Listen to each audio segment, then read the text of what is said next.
Pois é, estamos juntos. Estamos juntos e juntas de novo. Bom dia. Este é o Paz e Bem de número... Deixa eu ver aqui. 287 já. O Paz e Bem de número 287. Quinta-feira, 5 de setembro de 2019. Pois é.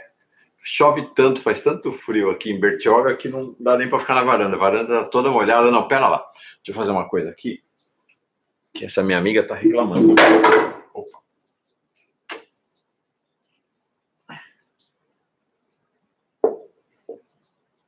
Minha amiga estava reclamando aqui do vento. Muito vento para ela, muito vento para ela.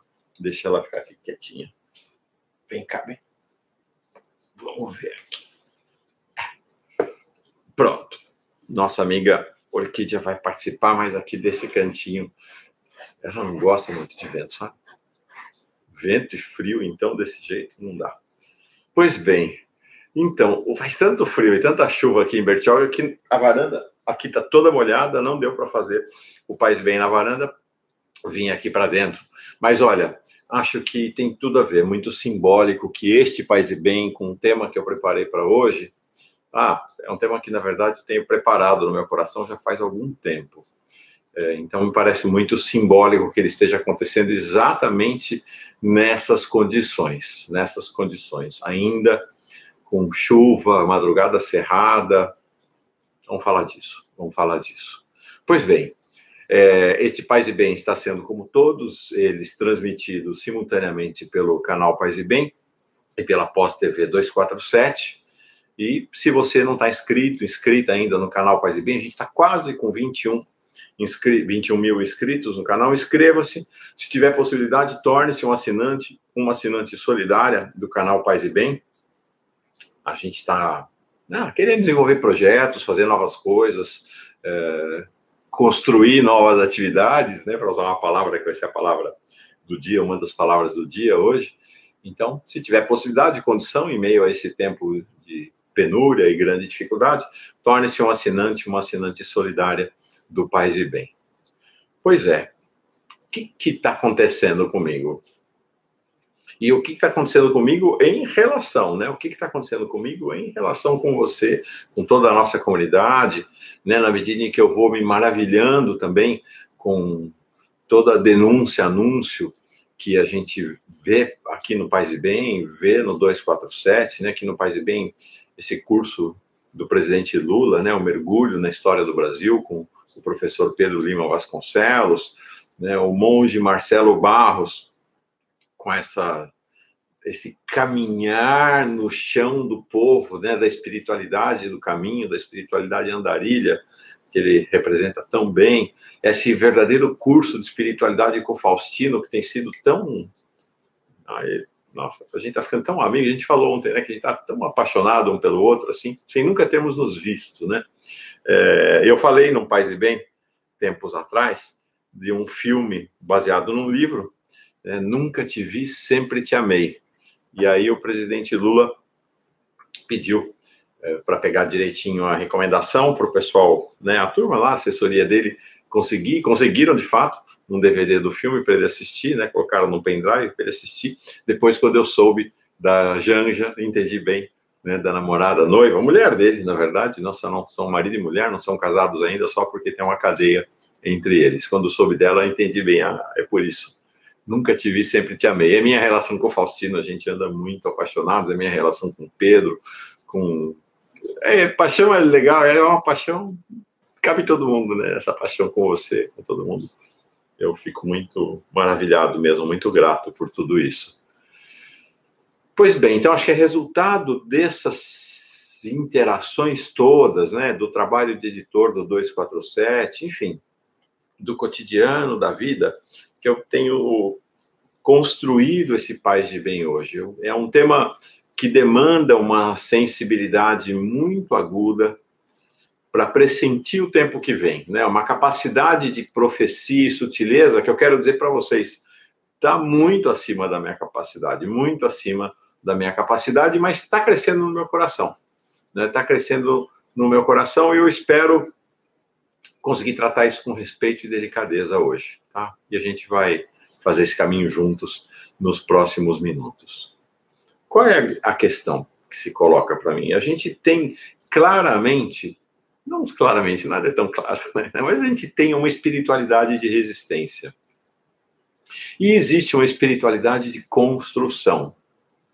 Uma está, como tudo na vida, contida na outra. A espiritualidade de resistência contém em si o germe da construção. E a espiritualidade de construção convoca sempre um núcleo de resistência. É sempre assim, né? A vida é sempre esse caminhar, né? A gente caminha na afirmação e negação o tempo inteiro, a gente caminha nos paradoxos, a gente caminha no contraditório e a gente caminha na convivência desses espaços de luz e sombra, né, de convicções e dúvidas, né, certezas não, convicções e dúvidas. Então, há uma espiritualidade típica do tempo da resistência. Há uma espiritualidade do tempo da construção. E é disso que eu queria conversar hoje com você. Ânimo, animação, alma para cima. A gente vive, desde o golpe de Estado de 2015 e 2016 no Brasil, e de uma maneira dessa guinada mundial que aconteceu nos últimos anos, tempos de uma espiritualidade de resistência, né? A gente tem assistido, tem sido vítimas, né? O povo brasileiro, menos eu, sou um sujeito de classe média, mas os pobres do país têm sido vítimas da demolição pelas elites de todo o tempo da espiritualidade da construção, que permitiu, né, ainda que de maneira frágil, de maneira tímida, uma tessitura de políticas sociais, de redes de solidariedade abrigadas pelo Estado, da abertura da educação aos mais pobres, e especialmente a população preta e indígena, programas de moradia, né, o Minha Casa Minha Vida, para abrigo e estabilidade. Essas foram marcas desse tempo de uma espiritualidade de construção. Tudo está sendo demolido impiedosamente pelas elites do país desde 2015 e 2016. Sim, porque o golpe foi em 2016, mas ele começou e eles começaram a demolir tudo a partir da derrota das elites na eleição, né, no finalzinho de 2014. Então, a partir de 2015, eles começaram a inviabilizar o Brasil e o processo de demolição começou ali. Tudo vem sendo destruído, tudo. E foi um tempo em que o nosso coração, o nosso espírito angustiou-se demais, nosso estômago contorceu-se, a gente ficou abalados e abaladas, até perdidos. Até que aos poucos, né, em meio a essa, né, destruição ao redor, a gente fosse afirmando, né, uma espiritualidade de resistência, né, fosse construindo uma espiritualidade de resistência que é tão marcante na história da humanidade, tão marcante, né, porque os tempos de destruição e demolição pelas elites, terrivelmente, são tempos que se estendem muito mais do que os tempos de construção. Então, aos poucos, as redes de solidariedade construídas dentro do Estado, o símbolo maior delas talvez seja a Previdência Social, passaram a ser, né, com muita fragilidade, mas não propriamente substituídas, né, mas foram complementadas, foram substituídas, né, a gente foi buscando algum tipo de substituição, né, enquanto está tudo caindo ao redor, né, por redes de solidariedade no âmbito familiar, no âmbito da amizade, das comunidades.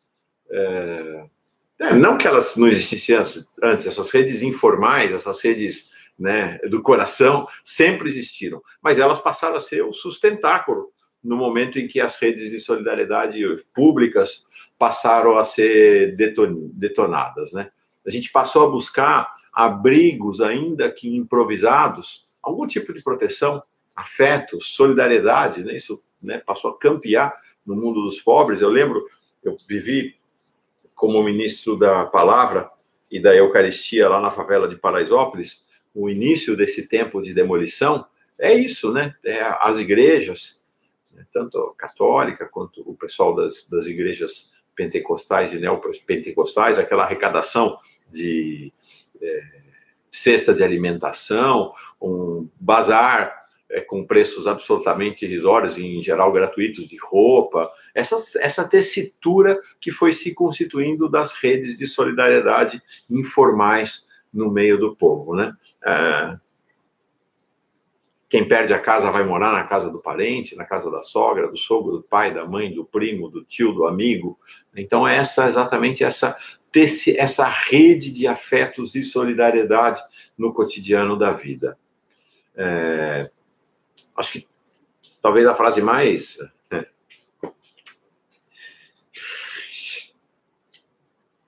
Eu sou um bobão mesmo. Mas vamos lá. Acho que... É porque essa frase me emociona demais. Acho que a frase mais bela e simbólica que a gente construiu nesse tempo de 2015 e 2016 para nós, e que seja símbolo dessa espiritualidade de resistência, é esta... Ninguém larga a mão de ninguém. Acho que essa é a frase símbolo da espiritualidade de resistência nesse tempo do país. Foi um tempo no qual, como constatou o profeta Isaías, eu gosto demais do profeta Isaías na Bíblia, porque Isaías é um dos grandes profetas da Bíblia, porque ele contém em si essa dúplice dimensão. Na verdade, não são um Isaías, né? O livro de Isaías são vários autores, mais de um profeta, com certeza, mas nesse livro de Isaías está contemplada essa dupla dimensão da profecia, né? Que é denúncia e anúncio. E na denúncia, ele fala tem uma frase dele também muito bonita para simbolizar esse tempo de resistência, que está lá no terceiro canto do servo sofredor, de Isaías, em que ele vai dizer que a gente torna, neste tempo, o nosso rosto duro como pedra para resistir ao impacto dos golpes, né? Duro como pedra. Então, esse tempo, essa é a espiritualidade de resistência. Tem sido tempo de vigília na madrugada. Tem sido tempo de vigília Lula livre, porque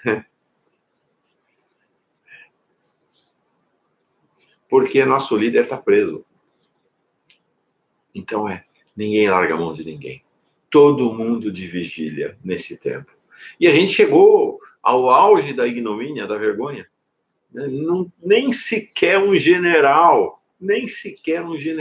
A gente tem um capitão de plantão. Não tem nem general de plantão nesse tempo. Um capitão de plantão. Olha que ponto a gente chegou. Um capitão de plantão capaz de elogios abertos à tortura e à morte, que só sabe respirar ameaças e ódio. Que tempos. Então, a espiritualidade de resistência é uma espiritualidade de sobrevivência física, como foi na ditadura. A gente não tem ainda a tortura e o assassinato político aberto, apesar de ter Lula e outros presos, né, a Preta e outros presos políticos, mas a gente conta já as dezenas, centenas, milhares de mortas por conta da destruição das políticas e da rede de proteção social dentro do Estado brasileiro. A gente está na hora mais escura. Mas aí eu não sei exatamente a razão, não sei dizer para vocês por quê, porque a análise racional e análises competentes da conjuntura política não indicam isso. Mas eu sinto que o amanhecer está a caminho. Sabe, está assim, ó, na ponta dos dedos, está no meu coração, essa percepção de que o amanhecer está vindo. O amanhecer está vindo. Né? Eu queria usar agora, proclamar como fazem os árabes no seu provérbio, né? A hora mais escura é sempre antes do amanhecer. E a gente está na hora mais escura, mas o amanhecer está vindo. O amanhecer está vindo. Por isso, eu trouxe esse tema aqui hoje, porque acho que está na hora de uma espiritualidade de construção começar a se instalar. Ainda na madrugada, mesmo assim, ó, com chuva e frio, está na hora de, no meio da chuva e do frio ainda, começarmos a instalar uma espiritualidade de construção. O ramo começa já a sair, aqui, nossa amiga, o ramo começa já a sair do tronco de Jessé, como nos informou o mesmo Isaías, né? Nessa sua dúplice dimensão de profeta, né? De denúncia e anúncio. E o ramo já começou a sair, né? Do tronco de Jessé. O que isso quer dizer? Que aos poucos é hora de, sem abandonar a resistência, porque é noite escura ainda, é noite cerrada, é madrugada cerrada ainda, começar a gente abrir o coração para a espiritualidade de construção. Ânimo, gente, ânimo, é hora de reanimar. É hora de começar a deixar de lado a depressão, a tristeza, a amargura, a desesperança, e é hora de instalar o tempo da esperança. Que a utopia, que sempre existe em nós, né? A utopia desse tempo-lugar, né? Que a gente nem sabe onde é, nem sabe quando é, mas que esta utopia comece a nos animar para essa espiritualidade de construção. E ela se transforme em planos, reuniões, projetos, encontros, abraços, rodas. A gente precisa manter as mãos unidas. Ninguém vai largar a mão de ninguém. Mas além de manter as mãos unidas, é preciso que essas mãos comecem a semear o solo. Comece a preparar a semeadura, porque virá um novo tempo. A orquídea vai crescer, vai florescer. Está na hora de começar a semear. Está na hora de começar a semear. Está na hora de começar a fazer a espiritualidade de construção crescer no interior da espiritualidade de resistência. Em 2020 haverá eleições nas cidades. Todas as cidades do país. Se não houver uma radicalização do golpe desse tempo de neofascismo. Nós precisamos dizer, a hora é agora. Gente de todos os caminhos, de espiritualidade, de paz, de todos os partidos, de esquerda, de gente sem partido, gente de todas as dimensões que se unem em sua humanidade, começar a abrir em nossa vida a alegria para a possibilidade de construir governos populares, que, assim, no âmbito do chão mais concreto, que é o chão onde a gente vive, as cidades, os municípios, né, no lugar que a gente mora, vive e trabalha, a gente comece a retomar o tempo. Ânimo, gente. Sim, é ânimo. Uma espiritualidade de construção, ela é fundamental começar a se instalar e mobilizar a criatividade, porque a gente precisa ensaiar os caminhos que vão se abrir e irão se abrir. Precisamos de energia para ainda de madrugada tecer amanhã, como a gente ouviu aqui no Paz e Bem, sábado passado, né, na voz maravilhosa da Sumaia, com o João Cabral de Melo Neto. Está na hora de começar a tecer amanhã, no meio da madrugada. Tem iniciativa rolando já por todo canto, né? Ainda tímidas, mas já estão aí. Já estão aí. Agora, em julho e agosto, aconteceram as jornadas pelo poder popular nas comunidades. Na Zona Leste de São Paulo, o pessoal, é da minha turma, né? Igreja Povo de Deus em Movimento, né? Que, inclusive, construíram uma cartilha. Se você for na página do IPDM, da Igreja Povo de Deus em Movimento, no Facebook, vai lá, você se inscreve e recebe por PDF a cartilha, Cartilhas do Poder Popular. A gente tem o plano de emergência do PT para a retomada da ação do Estado. Temos a convocação do Papa, porque essa dimensão da espiritualidade de construção, ela não está limitada ao Brasil, ela é uma espiritualidade que se espraia pelo mundo. A gente tem a convocação do Papa, maravilhosa. Em março do ano que vem, haverá em Assis um encontro daquilo que já ficou conhecido como a economia de Francisco, e articulações rolando aqui no Brasil inteiro ao redor disso, de construção de um projeto de uma economia de Francisco. Então, e eu estou vendo, nas cidades começam a se articular as candidaturas populares, as candidaturas que expressarão a retomada desse tempo, que expressarão em sua múltipla dimensão, em suas múltiplas cores, o tempo do poder popular, que expressarão a espiritualidade da construção. começa. Ainda é hora escura da madrugada, mas amanhã já está se anunciando. Aqui no Paz e Bem, para encerrar, nesta sexta-feira, sábado será retransmitido pela Pós TV 247. Nós vamos ter uma conversa que eu estou muito animado para ela. Virão conversar, vai ser ao vivo, na sexta-feira, então, amanhã, dia 6, e aí com retransmissão no sábado, 7 de setembro, bem simbólico, na Pós TV 247. Virão aqui um grande amigo, que é o Eduardo Brasileiro, é um dos líderes do IPDM, né, dessa articulação aí da Zona Leste de São Paulo. Ele foi um dos articuladores dessas jornadas de construção do poder popular, né, da construção do poder popular nas comunidades, é um dos coautores das cartilhas que saíram, é um dos principais articuladores desse programa da economia de Francisco. Eu, agora em novembro, vou participar, por sinal, de um encontro do Movimento Nacional Fé e Política para começar a pensar a comunicação, e a comunicação é fundamental, né, porque ela vai tecendo ligações, né, para esse novo tempo que virá. Então, a gente está nesse caminho. Esse caminho está começando a acontecer, está começando a se realizar. E amanhã, então, às 5 horas da tarde, sexta-feira, às 5 horas da tarde, aqui no Paz e Bem, retransmissão no sábado pela Pós TV 247, Eduardo Brasileiro, com o economista fantástico. Economista, a gente não é amigo ainda, se conhece à distância. Quem sabe a vida não nos faz amigo também, ele não se faz amigo de todos nós. O Eduardo Brasileiro e o economista Ladislau Dobor, fantástico, fantástico, realmente um dos grandes economistas do Brasil e do mundo, virão falar sobre a economia de Francisco. O que é esse projeto da economia de Francisco?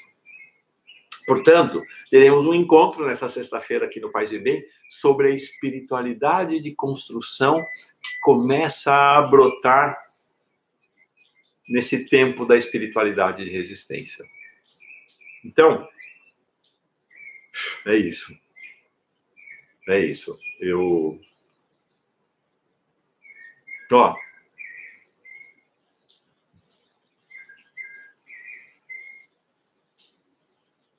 Não sei se está dando para ouvir, né? A chuva, mas no meio da chuva tem alguém cantando aí, tem um pássaro cantando, tem um passarinho cantando, anunciando que nesta espiritualidade de resistência está chegando o tempo da espiritualidade de construção.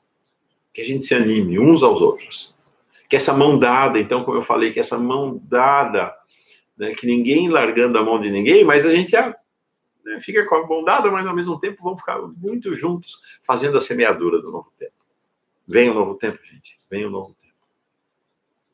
E nós vamos fazer parte, seremos protagonistas, todas e todos, deste novo tempo. Com animação e alegria. E então, ali, né? Com o nosso líder fora da cadeia. Virá esse tempo. Então, o que resta fazer?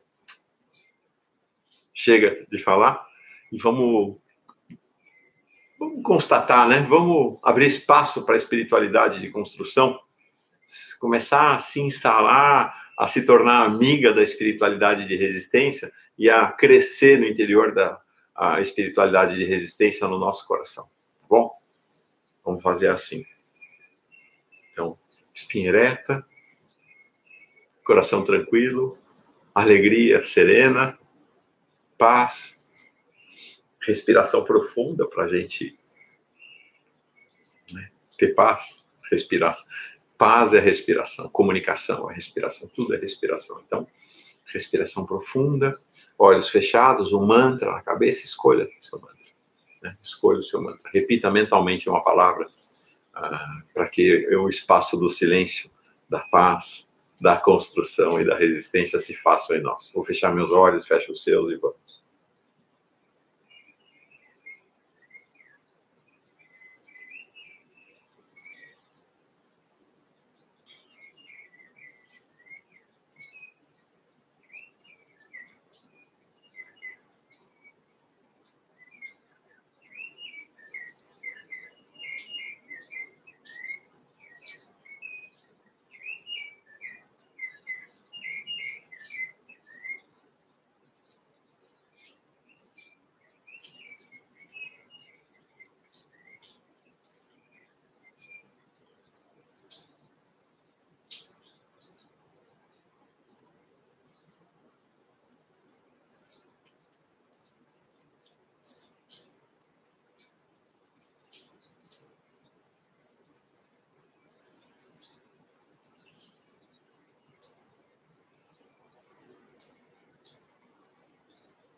Pois bem, ó, começando a clarear.